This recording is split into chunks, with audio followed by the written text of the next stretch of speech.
Menu নিয়ে চলে এসেছি। আর আজকের মেনুতে কি কি আছে দেখো, তোমাদেরকে সঙ্গে একটু শেয়ার করি। এই এটা হচ্ছে পেঁয়াজ ডাল করেছি, টমেটো পেঁয়াজ দিয়ে ডাল করেছি। এই ডালটা আমার ছেলে ভীষণ পছন্দ করে, টমেটো পেঁয়াজ আর রসুন ফোড়ন দিয়ে ডালটা করেছি। আর এই দেখো 1 ডেকচি ভাত, এই দেখো গরমা গরম 1 ডেকচি ভাত।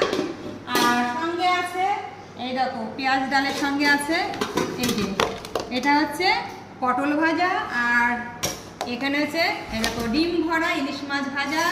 সঙ্গে দেখো বাসন্তী পোলাও এক্ষুনি করে নিয়েছে, ও ধোয়া উঠছে না, এক্ষুনি বাসন্তী পোলাও করে নিয়েছি। এটা আমার মার খুব পছন্দ হয়েছিল, আগের দিন রান্না করেছিলাম, মা বলে আরেকদিন করিস, তো এটা করেছি। আর এই দেখো আসল মেনুটা তো তোমাদের সঙ্গে শেয়ার করাই হয়নি। এই দেখো আসল মেনুটা হচ্ছে ডিম ভরা ইলিশ মাছ। তো এই হচ্ছে আজকে আমাদের দুপুরবেলার মেনু।